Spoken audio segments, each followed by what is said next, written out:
मुलगी लग्न करून आपल्या घरी येते, ती आपली आई किंवा बहिणीबद्दल बोलते, काही सांगण्याचा प्रयत्न करते, म्हणजे ती तक्रारच करत असतं असं नाही आहे बरं का.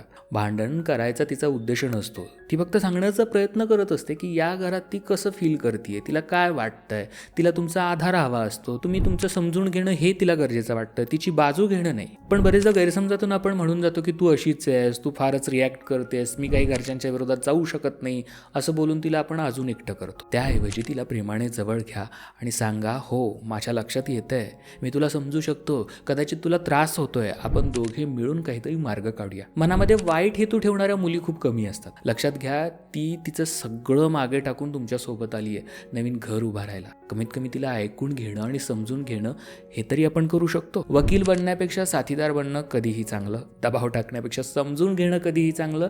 दुसरं तिसरं काही नसतं. विश्वासाने साथ देणं म्हणजेच खरं प्रेम असतं. तुमच्या रिलेशनशिपमध्ये असे काही प्रॉब्लेम्स येत असतील, मार्गदर्शनाची गरज असेल तर माझ्या पेड काउन्सिलिंग सर्व्हिससाठी व्हॉट्सअप करा किंवा कॉल करा 8010093939 या क्रमांकावर.